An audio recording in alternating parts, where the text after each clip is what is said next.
parce que vous revenez de très loin. Je sais d'où vous venez.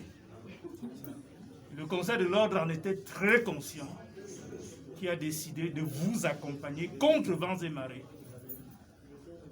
jusqu'à l'entrée du temple. Et d'ailleurs, vous êtes entré dans le temple, puisque vous avez prêté serment et que désormais, vous êtes habilité à accomplir les actes de votre ministère. Je viens de recevoir un accoutrement,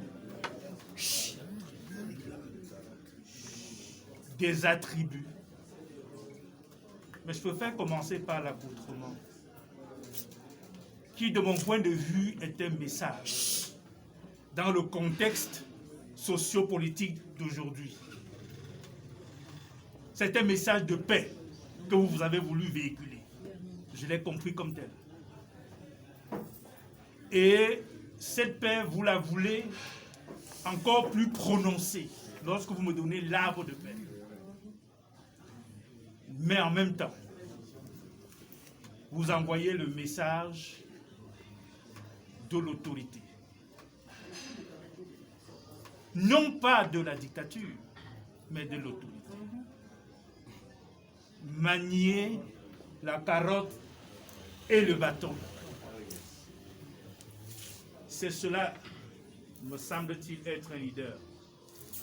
Et je pense que humblement, et avec votre concours, mes jeunes confrères, ensemble et avec votre soutien,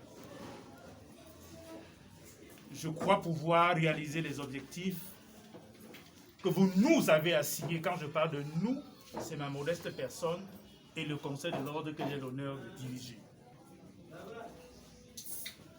Par tempérament, je crois être un homme de paix. Je prêche, je recherche la paix partout où elle est possible. En même temps, rien ne peut se faire dans le désordre. Il n'y a pas d'ordre dans le désordre. Nous sommes l'ordre des avocats, il ne saurait y avoir du désordre. C'est pour cela que ce symbole de l'autorité, je le prends avec fierté, mais non pas pour écraser les avocats. Je le prends pour tirer les avocats vers le haut, pour leur montrer le chemin. Voici comment j'entends l'utiliser. Vous montrer le chemin. Vous montrer le chemin. Parce que il y a beaucoup de choses qui ne sont pas écrites dans les livres. Et que seuls les anciens peuvent transmettre ces choses-là aux plus jeunes. Tout n'est pas écrit. Et vous savez très bien d'ailleurs que parmi les règles qui s'imposent aux avocats, existent les usages et traditions. C'est écrit noir sur blanc dans notre loi organique, les usages et traditions. Mon rôle est donc modestement de vous montrer le chemin, et particulièrement à vous qui avez prêté serment aujourd'hui, pour que demain vous soyez des avocats de qualité, des avocats exceptionnels, des avocats vivant grassement de leur métier, mais surtout, j'insiste, des avocats riches. Il ne faut pas avoir honte d'être riche.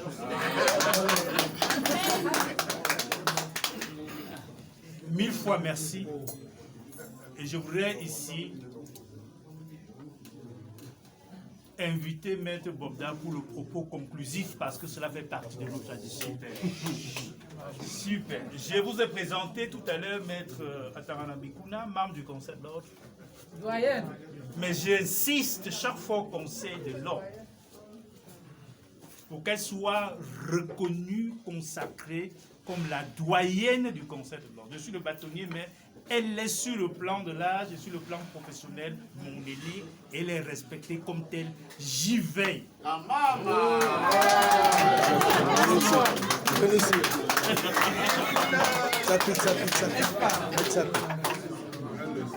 Je voudrais saluer la présence de mon ami Lavoisier, que je vois de plus en plus, que je vois davantage à la télé. Lavoisier, ceux qui ne le savent pas, Lavoisier est mon promotionnaire. Vous savez, beaucoup de joie que je le vois parmi nous. Je voudrais donc inviter mon grand frère, notre grand frère, à dire un mot. Eh oui. Monsieur le bâtonnier, je vous remercie infiniment de me donner la parole. Bien que ce soit une surprise, comme telle, c'en est une. Mais le devoir m'impose de dire le mot que vous voulez. Monsieur le Premier Président de la Cour, Monsieur le Premier Président de la Cour d'appel de l'Ouest, Monsieur le Procureur général près la dite Cour, Monsieur le représentant du gouverneur, Monsieur les magistrats de la Cour d'appel, ceux d'instance, chers confrères, je suis flatté et ému de prendre la parole.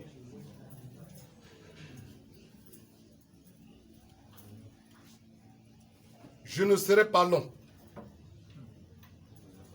mais je dirais à nos jeunes confrères qui viennent de prêter serment d'emboîter le pas de monsieur le bâtonnier. Et emboîter son pas veut dire quoi? Être humble. Je n'ai jamais été membre du Conseil de l'Ordre.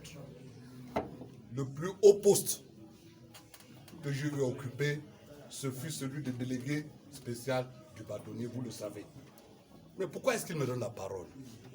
C'est l'humilité qui lui commande à me donner la parole. Nous avons cette chance, nous de l'Ouest, d'avoir des chefs de cour qui nous écoutent. Ça, c'est important. Fantastique. Nous avons cette chance. On le sait.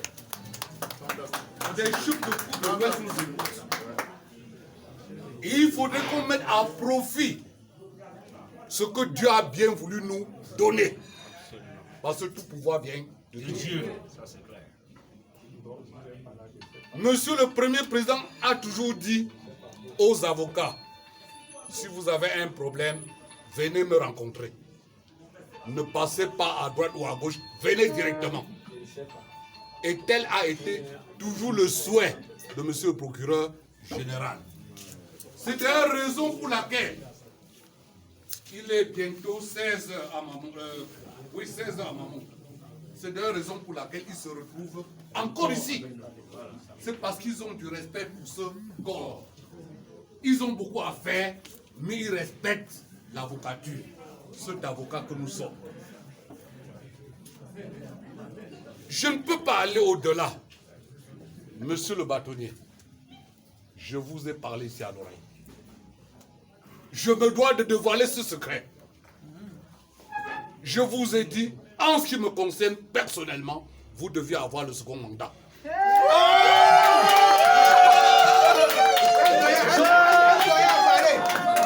crois vous l'avoir dit. Je ne trahis pas le secret. Ah oui, c'est membre du Conseil de l'Ordre. Et que je vous ai dit que ce soit mon appui financier, vous l'aviez. Je vous ai dit. Je ne vous ai pas demandé de me donner la parole. Tout sauf ça. Merci. Si vous n'êtes plus comme moi, 2 personnes vous ont présenté ces présents. Les 2 jeunes garçons. Les 2 filles et garçons, non? Non, les 2 jeunes garçons. Ça veut dire qu'on souhaite que vous fassiez les jumeaux.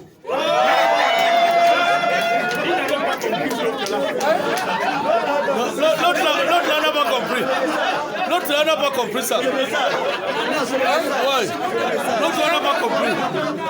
L'autre là n'a pas compris. On attend de vous des jumeaux. Et vous êtes mon cadet. Vous êtes en mesure de le faire.